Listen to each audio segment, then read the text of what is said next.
It's a beautiful day. I love this kind of weather. So, all I have to do is unbury this car. Watch your toes.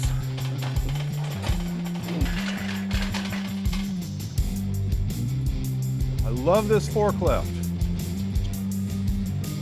Heck yeah. It has not been touched, messed with, seen, anything since the 70s. That's the last time it ran. And as you can see, clearly, somebody has taken the original 446 pack, because this is a V-Code 6-pack car, taken it off and installed a 4-barrel on it. So your job, should you decide to take it, is I want to get this thing moved around. I want to raise it up in the air. I want to find out if the gas tank will hold fuel. And I want to get this thing running. I want to prove to those youngins out there and the old ones, this is what we used to have to do when we were kids. You'd get something running that had sat for 20 years. 68 Dodge Superbird. How about that story? That was amazing. Frozen crankshaft. Yeah. That's a good one. Yeah, absolutely. But if it'll crank over, I know I can get that engine running. Pretty positive of that, aren't you? Yep. So I'm going to get my phone. You have your phone? I want to get it moved inside before it gets too hot out here. So go ahead and get me a nice shot of the carburetor, the distributor, get me a wide shot of the engine. I just kind of want that organic look so people can see we didn't stage this thing to run. Is that fair? Yes, sir. Just get me, I think I left it in the truck.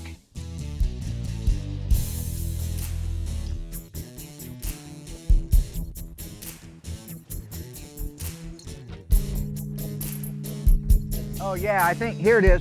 I got her.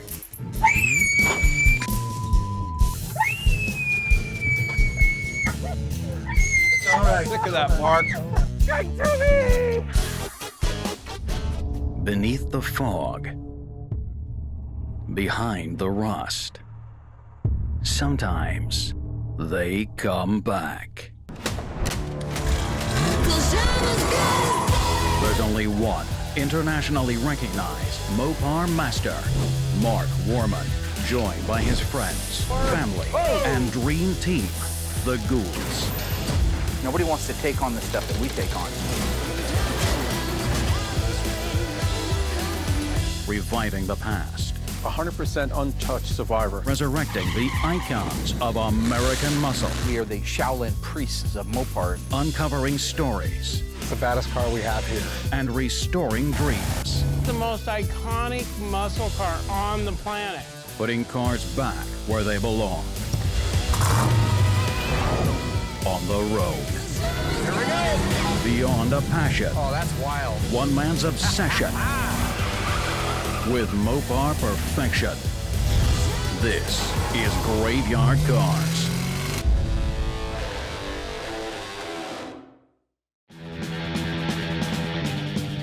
So that little stunt really had me on edge.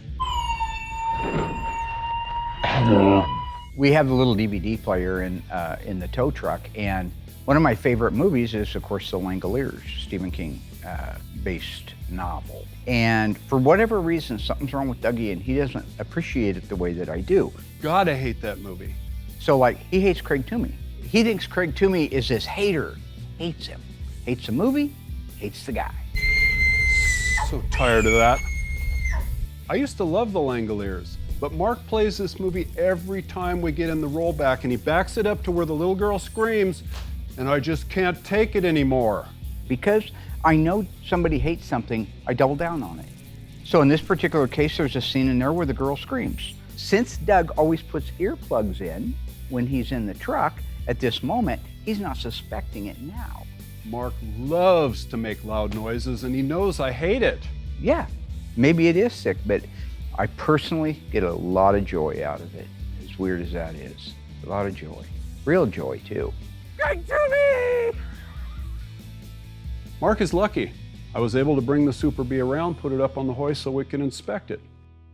So we know we got an old crusty car. This is kind of what I expected. Now, when I looked at the underside of the car, I was able to assess that the tank is in such bad shape. Here's the tank, and you can see clearly, first off, it's not its first rodeo, so to speak. The thing's been caved in by something, but it's not a big deal. It's more my concern right here, where you physically can tell that it's leaking fuel. So that's with 50-year-old varnish fuel in it. We'd never be able to get the varnish fuel out of it. And even if we did get it out and we put new fuel in, it's gonna pour out like a sieve. So at that point, it's not worth dumping gas into it and trying to get the fuel pump to do its job. It's easier just to bottle feed it. Because again, all I want to do is get the engine running. It doesn't have to run long. We just have to show that you can drag this old hull in and make it run, and use your imagination that with a little more parts and a little more money, you could actually get it on the road. If you just look, you can see that the whole car is in dire straits, from the rotten body, rotten frame rails, moving forward to the rear step wells that are completely rotted out with the seatbelt hanging, might add. This is what we usually have.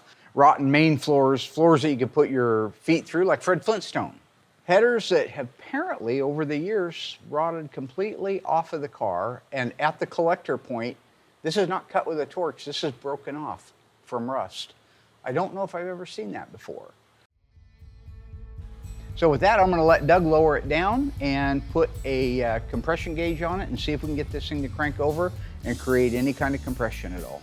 So the very first thing we have to do in this situation, before I invest any time into making sure that it has spark or it has gas or has compression, is that the engine isn't frozen solid. That's one of the things that we run into a lot when cars set. The piston rings will freeze in the cylinders or seize. The crankshaft, if it doesn't have oil in it, will seize to the bearings. We've got to make sure we can get a revolution out of it, or 2 or 3, before we go to the next step.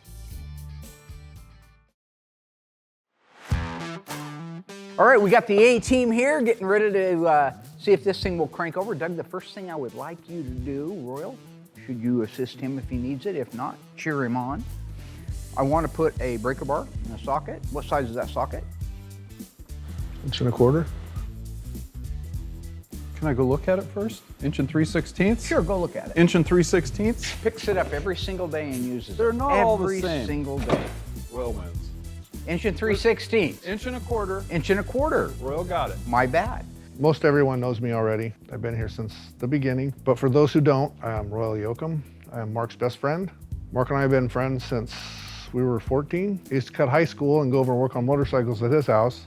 Then, of course, it just developed into cars. So naturally, we became gearheads. I would like you to put that on there, and we're gonna see if it'll crank over by hand. By hand. If it will make 360, I want you to do another 360. We're listening for clanks, clunks, and things that can go bad. The motor is a 72 or 3 cast iron crank.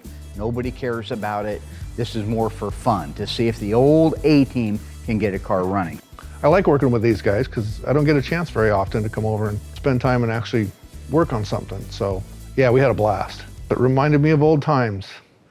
You can go, Oh, I there it cannot. goes. Why would it do that? That's insane. I've had so many of them not do that. Very nice. I'm at a very fortunate part in my life where I can do something like this, call up my buddies, call Royal, say, get your butt over here. I want to do something fun, and know that they're all willing to do it. Nice, look at that. Look at that, I don't Cranky believe it. crank. Uh-oh. Ooh. That did not sound good, did it? Could have been the starter letting go. Might Yeah. have been the Bendix or something in there. That's true. Who knows? It's been Yeah. 30 or 40 years. The license rusted off of it. Whoa! Careful. I didn't break it. It's so nice having Royal over to work with us. We've had so many great memories together. It's like getting together with family again. Actually, it's better than getting together with family. Nobody expects anything from each other. I didn't expect that either. I figured she was... Oh, God. You hear that rear main seal? Something just squeaking like hell in there. You think if it's doing that, that thing will crank over? If it Yeah. will, I would love to crank it over. That's a If good it's- sign. See, Royal's good luck. Okay, so right now we have an engine that cranks over manually. We saw that with our own 2 eyes. Royal is letting it down so that we can put a battery in it and check out the cables. Now we have the remote starter hooked up. We decided to do that outside the car. We have faith in that starter. You have any faith in the starter, it's 1,000 years old. We have brand new ones that won't work. That's true. That's true. Ever do that? Yeah. Yep. I put 6 of them in a row and they're all bad. And I go, who's rebuilding these? One of the things that we deal with a lot is remanufactured parts, because you have to get a remanufactured starter if you want it to look right. Now, we tried to collect as many of the originals, send them out, have them built here locally where we know they're being done right, but we're also at the mercy of the parts store. And I cannot tell you how many starters, how many alternators, how many distributors we put in, plucked them right back out again and tried another one. Boy, Mark is right about this. I have personally installed 5 alternators in a row trying to get one that works. All right, I have faith in you. Push the button. Push. Push the magic button. Push. Crank it. Yeah. It actually sounds like it has compression. Yeah? So it actually cranks over. So I don't believe it. I will say that when Doug first hooked the battery up a little bit ago, the four-way flashers were working. I'll show you. I couldn't believe it. Somebody had hit the four-way flasher button. At some point. Setting since at least the 70s. Go figure. What are the 3 things that we need to make an internal combustion engine run? Royal, number 1. Compression, Dougie, number 2. Fuel? spark. Look at these guys. Haven't missed a beat. Let's crank it over and see if that dilapidated coil has any spark to it. So Mark wanted to get this thing running. First thing you do is check the oil. Make sure it's got some fluids in it. It was full, it was a little dirty. We'd check that off the list. So after checking the oil level in the engine, we went on to the wiring to the coil, and strangely the coil wires were reversed. So the positive wire from the coil was on the negative side, the negative wire was on the positive side. So once the guys had the wiring corrected on this thing, again, this is all old stuff, so keeping it very simple, my theory was, let's just hot wire it. Hot wiring is simple. It's not like in the movies where you rip something out of the dash and touch 2 wires together. I don't know how to do that. In this case, we take a jumper wire to go from the positive side of the battery over to the positive side of the coil. That's the same as having the key in the on position with the battery connected. All right, you ready to crank this mother humper over? So, do we have power over there or to the points? Go ahead and check it out. We have Power. It does. It does. After that, you crank the engine over, which will open and break the points, and that'll let us know if we have a live spark. Ready? Yeah.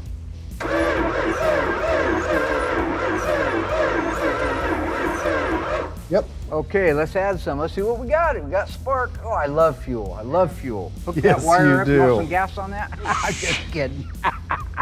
Big baby. Sparks and gas. So this part always scares me when we start pouring the fuel in the carburetor. Mark gets a little crazy with the fuel. A little bit is good, but more is better. So obviously you see what happens with that. There it is. We got a little bit of chug-a-chug. Let's pour some more fuel in that mother humper. I like fuel. You like fuel? Royal's right. Mark loves the primer fuel. This is why he almost burned down the house on 14th Street. There is truth to this story. I was terrified. I ran. Not my problem. I still got a life to live, right? I like I fuel. got faith in this old girl. Old Mopars never die. They just catch on fire. Catch on fire. Wouldn't be the first car we ever burned to the ground. Probably won't be the last. Try it.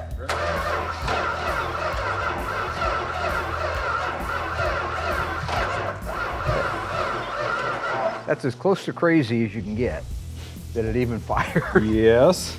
Right now, I don't think it has a lot of compression, and it's an awfully slow starter. Yes. Yes.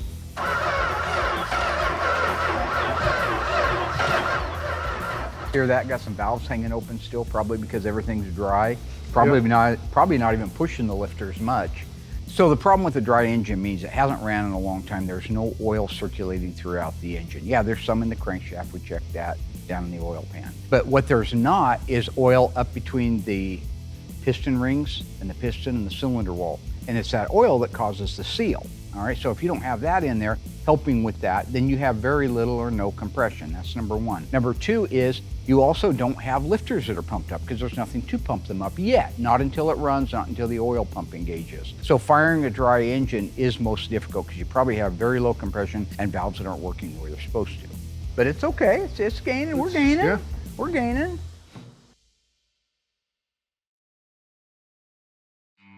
Okay, now we think we have spark. We got gas in it. The last time it was firing 2 or 3 times. I think we just continue to crank it over. We got nothing to lose. It can't hurt the engine. Find out what we got. Sooner or later, the starter's gonna go out or the battery's gonna go out. Run the throttle, what are you doing? Oh, you're gonna pour gas on me, aren't you? I'm not gonna pour gas on you. Doesn't Dougie burn my little friend up, Royal? Here we go. You want me to burn my little friend up? No.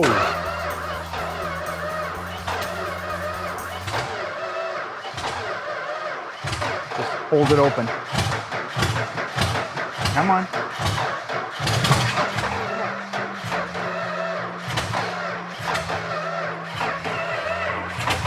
This is usually where I like to step back. I keep my eyebrows. All Mark knows is gas right now.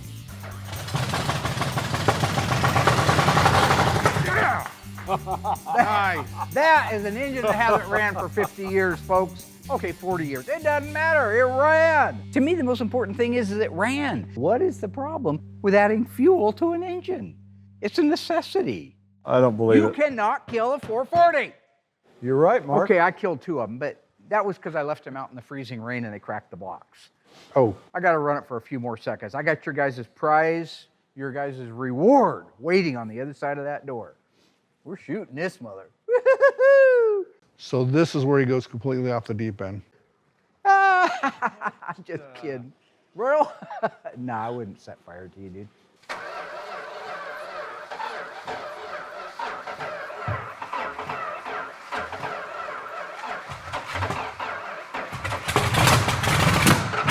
Woo! There you go. I rest my case. Some things never change, huh?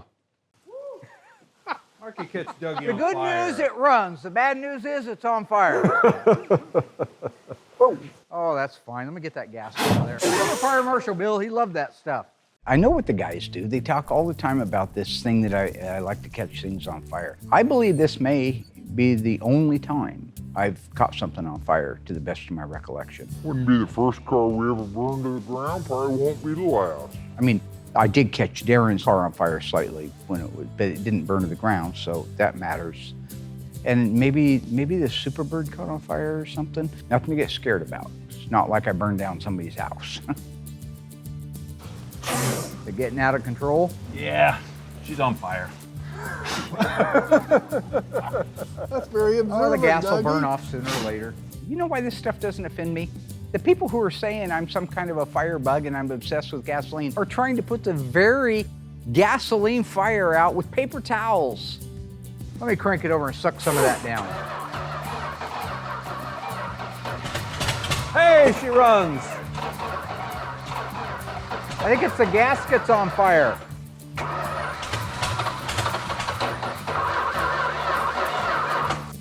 I think that was a success. It does run. If we put a carburetor and gas this thing, we could take it to the coast. Yep, Hey, it ran. we got it running. Yep, piece Yep. of cake. Yeah. And Mark says he has a big reward for us, right? I thought it was gonna be paintball, go-karts. Pizza at Joy's. Oh, there you go. Something nice, right? And what do we get? I've got a treat for you. I told you if you can get this one running, you can get that one running. Marked. Marked? Yeah, the mark of doom. We get to get another car running. Yeah, what a reward. We're here to entertain Mark. Entertain Mark.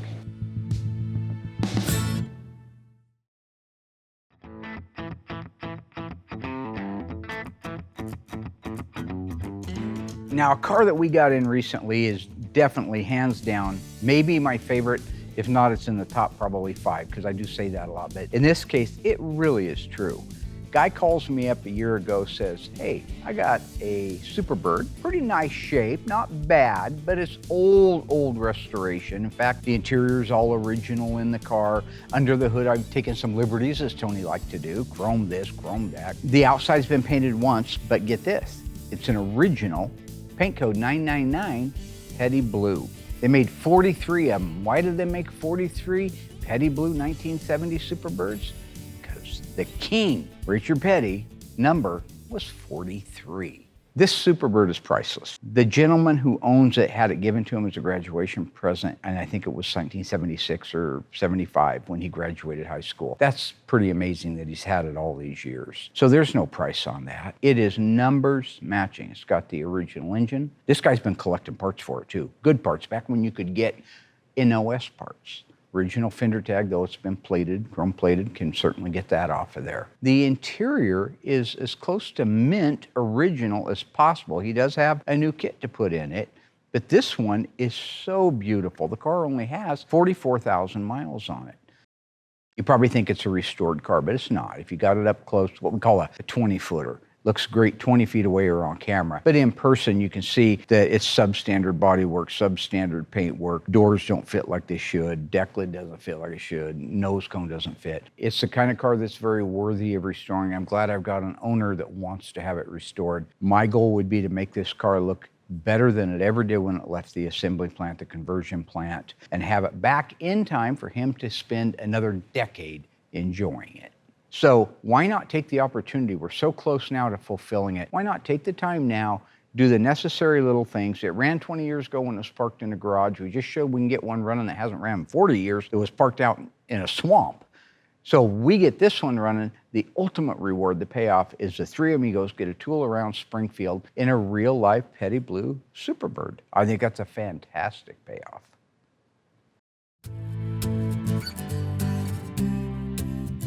So our reward for getting the Super Bee running was now we have to get the Superbird running. I will say, this is one dang cool car and much nicer and cleaner than the Super Bee. Okay, I'm looking forward to getting this car running. We used to watch the races. Richard Petty was everywhere. All the 43 stickers were at all the Bi-Mart. We would always go there and stock up, put them on our skateboards. So yeah, it's exciting. Yeehaw! Put the beak a little that way. Now cut it. Now cut the sweep. Cut the sweep. Cut the sweep.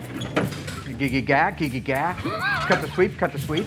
Take the butt that way, buddy. I don't know why you won't take the butt that way, you lunatic. Please get back. Eat poop. If you can't understand, I'm not gonna do it. Cut the beak. Cut Stop. the beak. Sweep it. Collaborate and listen. I feel Doug's pain. You know, I've worked with Mark this long, 40 years. That's why I let Doug move the car. Now, I'd like you to gently take the back of the car, which is closest to you, incidentally, and put it a little bit that direction, if you wouldn't mind too much. No, not at all. God, I miss you guys. God, I hate him. Come I on really in. miss you guys. That's what you'd call too much. Just like that? Right there. Okay, guys, I think all you have to do is put the fuel tank in it, the sending unit, button it up to a point where it's safe, put a fuel filler in it, a tube, put some fuel in it, check the connections at the front, make sure the hoses and the lines and everything are still good, and if they are... Hey, look who you're telling that to. Yeah, I know, the guy that always leaves the hoses disconnected. 3 times, 3 different cars. Good job, Royal. What's wrong with that? Hey, Me? he forgot to tell No, you that him. he pulled me off of him to do Yeah, that. here we go. 3 times. 3 times he forgot. 71 Dodge Charger, he forgot that. Walton 72 Charger, he forgot it on that one. And I believe the Superbird, he forgot it on that one. All 3 times. Mark would always ask me to give him a hand on something. I'd go over to help him before I finished what I was doing. And then he would say, can you finish this for me? And then he'd go off and start something else. And it has nothing to do with anything so cool as he got pulled off. No, Royal, go over there and put that hose on. You got it, boss, I'll go put the hose on. You let him put the hose on, he comes back, how'd it go? It went great, thanks. If you're building somebody's house and you're putting a roof on their house and it starts raining and you have to stop, you don't just say, well, it's done. You go back the next day and you finish putting the roof on. So none of that holds water. Well, you ever put in a fuel tank before? Yep. Good, because I haven't. Still to come, Doug and Hunter tear down GYC's second Alpine White Superbird. But Doug is still suspicious about Hunter's motive for leaving. When Royal and Dougie team up, will they stay in the zone? Or will they zone out?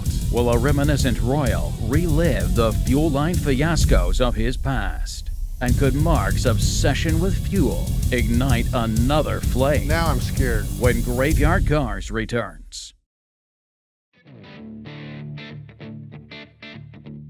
Since we're working on a Superbird, I thought this would be a great chance to use some of the footage that we have of our other Superbird that's here getting disassembled. It is a Alpine White, 1970, they all were 1970. It's the second Alpine White one that we've done. The first one was for Mike Hill. This car is a 440 with an automatic on the floor and bucket seats. All numbers matching car. Now keep in mind, they made 1,920 of these Superbirds. The Superbird we're working on was the 1,665th Superbird to leave the assembly plant.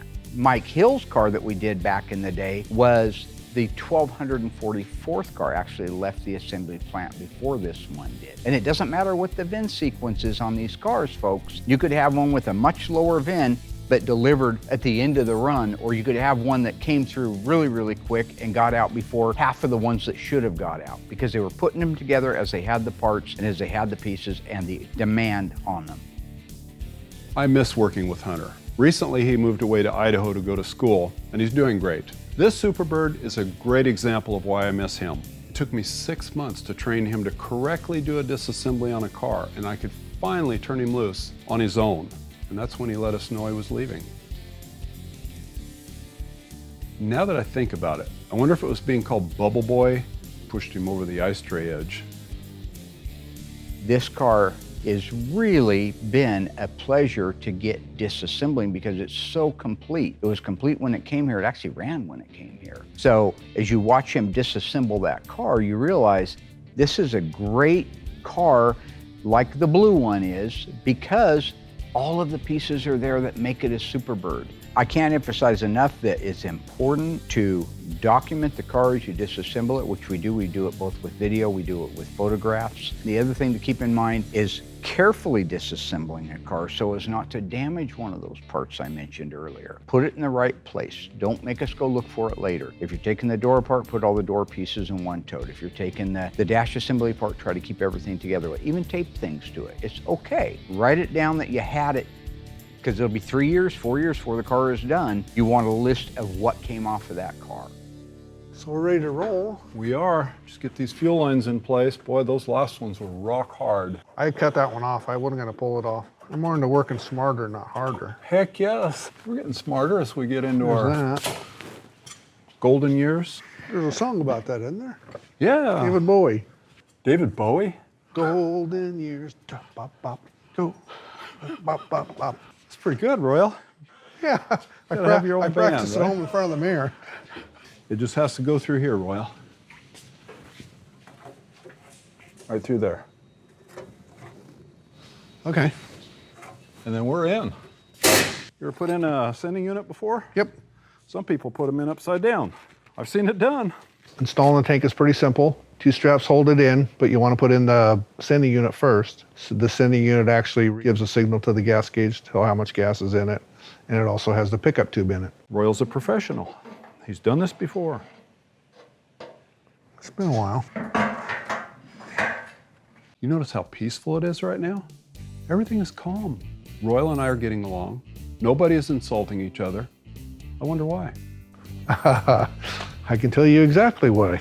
He's 5'8" with heels, might weigh 210. You have squinty eyes, receding hairline, big nose, and picks on people. Ring a bell? I'm just saying. It's okay, buddy. Everything's gonna be all right. I promise, Dougie. Promise? Oh, man, you promised me, buddy. I told you, everything's gonna be all right. I love it. Okay, Royal. I can cut that off when we get that up there. One more of those. All right. Ready or not. Here we come. So once we got the fuel tank sending unit in place, we just hang up the 2 fuel tank straps, tighten up the J-bolts, hook up the fuel lines, and we're ready to go.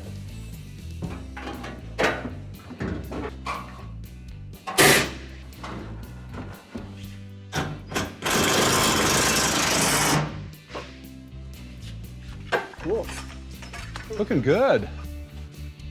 Lined up pretty good. Got our fuel filler in place. Need a light, Royal? No, I kicked that habit. You can actually see up there in the dark. Yeah, except for I lost a... Hose clamp? Yep. I'm a sentence finisher, aren't I? Here we go.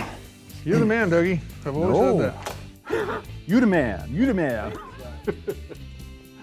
All right. Now, watch your head, that hurts. I gotta get a wig or a face, something Hard to keep hat, my... man. We need to wear our motorcycle helmets when we're doing this. Careful. Mark could have a heyday with that. So what? You can throw everything you want at us. Okay, this is great. That wasn't a bad job, was it? It is easy street from here. Dump in 10 gallons of gas without blowing ourselves up. Wish us luck on that one. Where's that fire extinguisher? Well, who's gonna put us out? Yeah. If we're blown up. Oh, What's wrong? The vent tube? that goes onto that. Well, that's unfortunate. Where does that go? Oh, that's the Return line. return line, and I don't see the return line up there. So it looks like they didn't put the return line on here the last time, so we'll just cap that off for now so we can get it running. Okay, sounds good. Cap it. Cap it? So it don't kick gas out on us and start on fire. No, we don't want that. I don't want that. Twice in one day, I don't want any more. Enough fire for one day. All right. You start calling you Fireman Doug. Fireman Doug.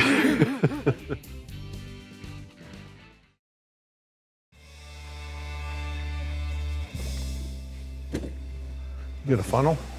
I have a funnel. You got me, Doug. You got me, babe. Is there a song like that? Sonny and Cher? Yep. Sonny had the long hair and We both had long hair. so did Cher. We're getting any in the tank? I'm trying. Yeah, you can go a little faster. A little faster? A little faster. Oof. That's bad, isn't Can it? we get a fan? Get a fan for sure. Smells like moonshine. Yeah, I was gonna say. How you holding up, Royal? I can't pour any faster. I'm starting to see colors. Okay, there's 5 gallons. You a towel, Royal? Yeah, probably. Mark said 10 gallons per mile, Yeah. or 10 gallons per, what did he say? 10 miles per He gallon. wants 10 gallons in this for some reason. How far is he gonna drive? I don't know. We should have checked the brakes. Nobody told us to check the brakes. Okay, tank's in, lines are connected, you feel good about it. 10 gallons fuel, 5 gallons fuel, 20 gallons fuel, 10 gallons fuel. 10 gallons of fuel. How far are you going? I'm not going, well, if it runs, we're all going out for a little ride. Oh, nice. Go for a little ride, swing down to Finn's maybe, have a little din-din. You ever had their chicken fried steak? No. Pretty good, it's pretty good, pretty good. What's that I face can't eat about? the gravy. It's water-based, it's not dairy-based. It's a Oh, water-based it's got gravy. powdered milk in it. Why, will you poop your pants? I don't know, but I don't want Is to that find funny to you when a grown-up poops his pants, Doug? I don't think it's funny that a grown man poops his pants. I think it's funny that Mark seems to think that Royal does this all the time. Yeah, it's been closed since '78. Anywhere else you want to go that closed 50 years ago? Sounded like a good, well, we could go to Florence. If you'd open the door, Yes. driving to Florence, for him to eat something to poop his pants on the way back, you want to spend all day Well, he doesn't. in a car no, while he's I- marinating in his own excrement? He doesn't have to do that. If you'll I open can the eat door, soft you'll serve, back it's not the real car ice up, cream. yeah. Sorry, people. Hell no, I didn't poop my pants. I don't know what he's talking about. It's crazy. I would like you to please take it outside, turn it around, and bring it back in nose first, though, if Okay. you don't mind. I don't mind at all. So that's one of my concerns with Doug nowadays is he just seems to be losing more of a grip on like when things are and where they are. He wants to go to drive-ins that haven't been up for 30 years. It's the strangest thing. I don't know what to do. And the last thing I want to do is drive all the way over to Florence, spend 2 hours in the car with those two morons, go to A&W, have him get a great big fat double cheeseburger, which he's lactose intolerant. So immediately he's going to start getting the mud butt inside the car, and I got to spend all the way back from Florence with Dougie and mud butt. No, I think I would know if I pooped my pants. I think I'd be the first to know. Anybody within 10 feet would be the second to know. So my guess is it's going to start up and run just fine, and we'll be able to go out and take it for a little drive.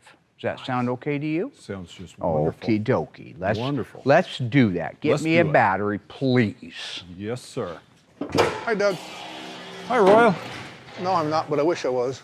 Take a look at that bad boy in there, a little 440 cubic inch super commando. I call it a commando. What you doing, Dougo? I'm gonna put a battery in this car. If you want to cave in that fender while you're at it, that's okay too. I've never caved in a fender on a car with a battery. I've rear-ended a few cars, rolled a couple, drove a motorcycle off a cliff, left a car on fire on the freeway, but I've never dented a fender with a battery. See, let's start and see if it just cranks over. Let's start cranking this mother biscuit over.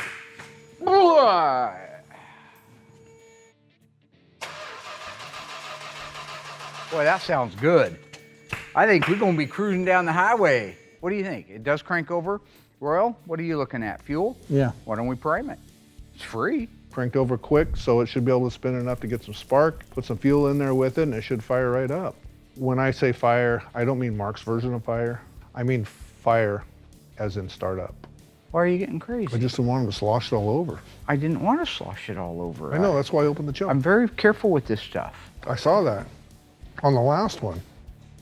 All right, try it. Fire it. I got big faith in this thing. 15 years and it'll start on the first crank.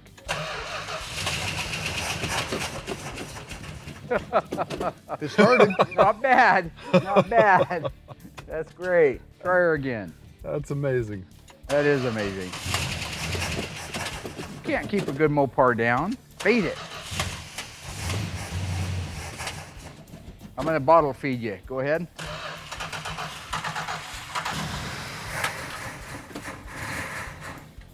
We don't know if the fuel pump's even any good. Might not be. The fuel line was rotted off of it. The fuel line was just pudding, Really? melted from that. Oh, maybe the fuel pump's no good. Try That's it. what I'm wondering.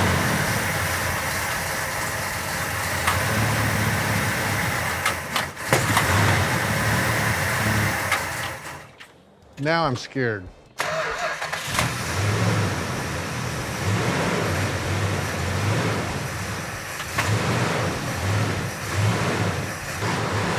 Anything in the filter, Royal? Nothing.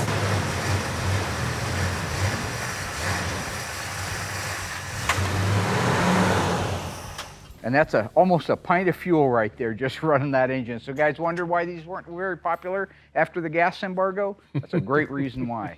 All right, Doug, I'm gonna have you put a fuel pump in it, and then we're going to see if this thing will start. And if it starts, we're going out and we're going cruising. You moron. Dougie just ruined the GoPro. Well, I hold you personally responsible for that. What I tell you, it's all our fault. Sorry. Stay tuned. The guys get a chance to unleash a one of 43 Petty Blue Superbird on the streets of their hometown, resurrecting dreams and remembering what inspired them. But while reliving the dreams of Mopar's past, they remember the best times, but they may not remember the worst. Hit the key. Dead. Well, where are we going today, Royal? I don't know, Fins? Fins. You have good chocolate shakes? I don't know, I don't drink those anymore. We go to 7-Eleven and get a big gulp. Let's roll. Let's roll in. For you're in the back. I guess I'm the shortest, huh? Yep. No, I'm not. Nah, I think I'm you're still old. taller than me. I'm old and my legs are short. Mark, I'm vertically challenged. Yeah. Right. Hey, look at that. It started. Well, I always look short in my Superbird. Do I look short in this Superbird? Yeah. Yeah. Thanks, Royal. Thanks for keeping it real, buddy. How's the brakes, buddy? Well, they're a little On the soft stiff. side? No, they're not soft. They're not soft. All right. Yeah. Hey, look Richard Petty, the king, number 43. He's my friend. He's my friend. He's not your friend. You've never met The him in hell your he's life. not. He was always- You know Richard Petty? Yes, I do.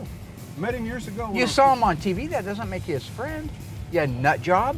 I met Richard Petty down at SEMA, and he kind of picked me out of the crowd. So when he saw me, he locked eyes and he goes, "Oh man, I love your show, man. I love your show. You're the best." You know, and I thought, yeah, well, he thank Rick. I call him Rick. He went out of his way to even make a custom card just for me and signed it. It was something he made for me, and I cherish it today. I have it in my office. I think it's just awesome. We would watch Richard Petty race on Sunday. To be able to ride in these cars is just amazing. Never in a million years did we think that we would be able to be riding around in a Plymouth Superbird, let alone Petty Blue. Well, gentlemen, here we are in a 1970 Superbird, Richard Petty Blue, one of 43 ever made. That's a pretty amazing thing. I love it. It's a pretty amazing thing. We didn't see him back then. Oh, there was a Superbird on Bob Cochran's lot. I remember that, and I don't remember the color. I want to say it was white. It was at the same time they had the Rambler Scrambler I remember that. over remember there. that. Yeah. Mhm. And at that same time, they had a bird in the back Look there. out. Did I ever tell you that, Royal, that I found on eBay? Of all places, a guy in Chicago, I think, had a new old stock, never been installed pair of Bob Cochran license plate frames. Really? Wow. How could it end up there? That's so crazy, yeah. So I've got those. If I ever bought that 72 Charger, blue with the white top, the first car I ever washed, Uh-huh. I would put those on it because that would take me right back to when I worked for Cochran. Well, that's where Rhonda's mom bought her Camaro. From 70, Cochran? From Bob Cochran's in Glenwood. And they still have it. No kidding. Yeah. My wife has a 69 Camaro. Her mom bought that car in 1970 from Bob Cochran's car lot. And I'll be restoring it shortly when I get time. Wow. Well, I know where those things probably belong, but you ain't got enough money. My little friend. Oh, I wouldn't gouge my little buddy now. Dougie, did you ever see any cars at Cochran's you like the looks of? Well, they had a rail dragster out there that I really had a hankering for. At Cochrane's? Yeah. Oh, wow. I do not remember that. I believe it was a 6-cylinder, but it looked cool to me. Oh, yeah, I that's thought, good I'll bet stuff. that's faster than any of these cars. That's good stuff. I like this. This thing don't drive bad, does it? No, pretty Feel smooth. that? Feels solid. Pretty smooth. No, this thing drives nice. It drives like my old Bird did. These old cars didn't drive bad on those old roads. No, it's not. It kind of floats. Yeah. Yeah, it's not like today's. The suspensions are so stiff on today's cars that you feel a lot of stuff. Well, there it is, 1970 Plymouth Superbird. Wow. Number 43. Man, that is sweet. Does anybody know the paint code for this thing besides me? Nope. Good answer. Doug? Petty blue. The paint code. Nope. Good answer. 999. Really? Yep, that's the paint code. Sweet. Pretty cool, huh? Yeah. Remember Agent 99? from I Get do. Smart? I sure do. She was the best. Uh-huh. Yeah. Stunning. 99. Now that was that your IQ? I can't. That number rings it. Nothing like these old cars. Yeah. Old, They have their old own muscle. smell, their own feel, their own ride. I mean, Yeah. I've had the Hellcat Red. I've had all the good stuff. You Yeah. got the cheese, man? Well, where do you suppose that came from? From the paper mill. But see, that was Jerry Crandall's favorite thing. He'd get you to take a lungful. God, Weyerhaeuser stinks, and you'd sniff it in. Then he'd start laughing. That wasn't Weyerhaeuser. Oh. God, he was a sick man. I never Fart rode jokes. around with a guy. You never rode with Jerry? Nope. I didn't think Jerry liked me. He didn't. My mom said, anybody Mark runs around with, you don't. Oh, yeah, that's high praise indeed. Yeah, that's my mom. My mom said, I don't like any of your friends. I don't like them either, Mom. I just, You it's like a lack me. of alternatives. I don't have any others. Your mom liked me. She loved you. You were the only one she loved. She loved Dougie. Said, bless his little pinhead. You know, she saw something was wrong with you way back I in had the beautiful day. red hair. A lot of Beautiful. it, too. Oh, yeah. Look at my pictures when I was 16. I mean, it was Yeah, we were hippies. thick, man. I looked like the Beatles. Yeah. God, that big, beautiful mop of hair. Mom said, your hair is so beautiful. I don't get it. But boy, I get it now. I won't hear that these days. Well, you ain't heard that since 3rd grade. In 1849, Alphonse Carz quoted as saying, the more things change, the more they stay the same. We say it all the time. As a kid, I never knew what it meant. Yeah, our town's changed, but it feels the same. The scenery's changed. The bottom line is, when you look in the mirror and you see the old man looking back at you, what does it matter? It's what's in your heart, right? That's the one thing, is what is in your heart. Follow your heart. That's what this is all about. So all those sentiments aside, I'll go right back to it again. The more things change, the more they stay the same. When I was 16, I'd come out of 7-Eleven with a big gulp. Happy Royal would have his M&Ms. I don't eat M&Ms very much anymore because they got milk chocolate in them. We were having a great time. Jump in the old Dodge Charger, hit the key, dead. That's what we got. The more things change, the more they stay the same. That's life, folks.